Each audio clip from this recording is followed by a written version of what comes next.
Everyone, Gian here. Our Bible verse for today is all about Matthew 7:7-8. Ask and it will be given to you. Seek and you will find. Knock and it will open to you.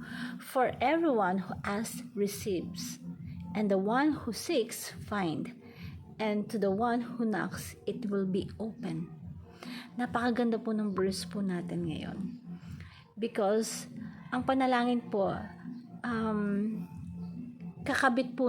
kakabit noon is yung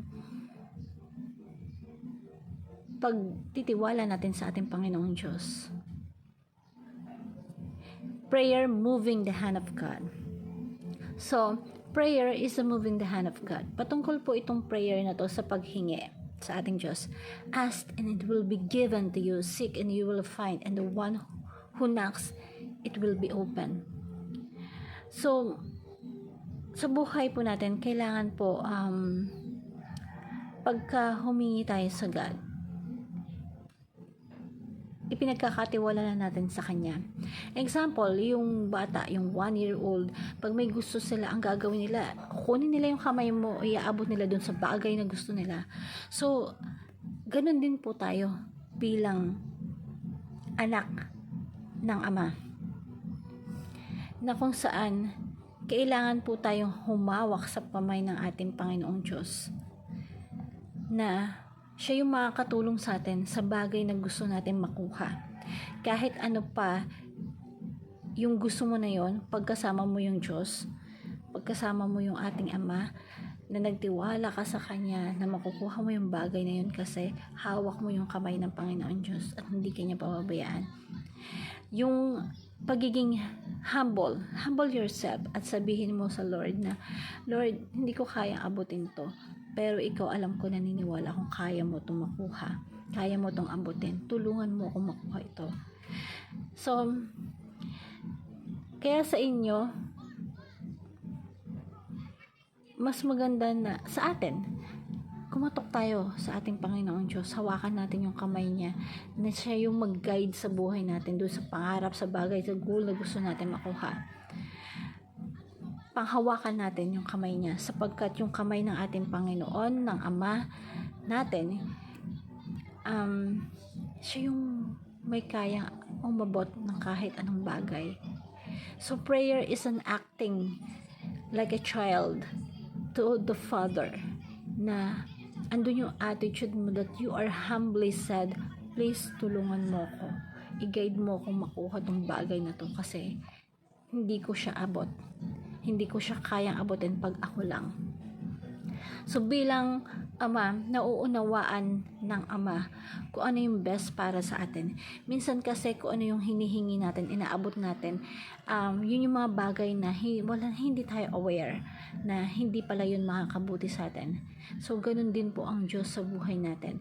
May mga bagay tayong hinihiling, pinipray, pero hindi agad or hindi binibigay ng ating Panginoong Diyos kasi alam niya kung ano yung mas best para sa atin. Tayo ay bilang anak niya. Di lahat ng hinihiling natin ibibigay niya kasi alam niya kung ano yung makakabuti para sa atin. So, wag po tayong umasta na isang ama. Umasta tayo bilang anak. Through prayer, we'll let God decide. Lord, kayo po ang magdesisyon ano po ang tama para sa akin. Minsan yung bata na walang kamuang-muang, pansinin po ninyo, pag nagpaabot yan, minsan kung ano pa yung mga bagay na delikado, kutsilyo, gunting, matulis, bagay na mainit, o kaya yung kape na napakainit na nakakapaso. Minsan matatalas, nakakasugat. Alam mo yon, yung bagay na hindi nauunawaan ng bata, ganun yung gusto natin minsan sa buhay natin. Minsan hindi natin naunawaan bakit hindi binibigay ni God yung mga prayer, yung mga panalangin natin. Pero yun pala, kaya hindi niya binibigay yun kasi baka yung bagay na yun yung makakasakit sa atin, na hindi nakakabuti sa atin. And bilang Ama, alam niya kung ano yung best para sa atin. Halimbawa, yung bata gusto niya ng yogurt, diba? Ito, example, gusto ng bata ng yogurt. So, kapag binigay ng Ama yung yogurt, ng magulang yung yogurt, yung bata, patuloy na hihingi yan, paulit-ulit siyang hihingi. Pero yung ama, teka, nakakalami ka na ng yogurt sugar yan, tataas, hyper ka na naman, bawal sa yun. Sa atin bilang tao, yung ama, alam niya na kapag yung blessings na hinihingi natin, pag panay ang hingi mo, minsan kasi yung blessings, kapag hindi na-handle ng tama, nagiging curse siya. So, anong pwedeng mangyari sa bata, diba? Sometimes hindi nakakaganda pag sobrang hingi ka ng blessings na hindi mo naman kayang pangalagaan. So, as a father, alam ng ama kung ano yung the best para sa kanyang anak. So, prayer is moving the hand of God. Prayer is acting like a child to our Father. And praying is asking, seeking, and knocking to our Lord Jesus Christ, to our Father. And prayer po, ang paghingi po ay sa paghanap, pagkatok. Humingi kayo at kayo ay bibigyan. Paano ka bibigyan? Minsan, paano tayo bibigyan ng God? Hindi naman tayo nag-a-ask. Sabi nga sa James 4:2, you decide, do not have, so you murder. You covet, and you cannot obtain. So you fight and quarrel. So you do not have because you do not ask. So ask and you will receive. Hindi ka ba sa bibigyan ng God? Kailangan ikaw mismo sa iyo mismo manggaling kung ano yung kailangan mo. Kaya hindi tayo minsan nakakatanggap kasi hindi tayo humihingi. Now, tandaan po natin, ang Diyos, hindi siya, dapat kapag nagbigay siya, ibinabalik natin yung glory sa Kanya. Na itinataas natin yung pangalan ng Diyos. Tinataas natin, Lord, i-promote mo ko. Ikaw yung magbigay sa akin. Kasi yun, kapag ginawa mo yun, diretso yun sa glory ng ating Panginoong Diyos. Sapagkat ang bawat ang bawat humihingi ay makakatanggap. Kailangan po yung opportunity, nagbubukas yan sa atin. Kapag alam ng God, para sa atin yan. Alam ng Diyos kung ano yung pintuan na magbubukas para sa iyo, kung ano yung nararapat para sa iyo. So, let us ask, seek, and knock right now. Ang Diyos po natin, Ama, ang Diyos natin, hindi madamot, napaka mapagbigay po ng ating Ama.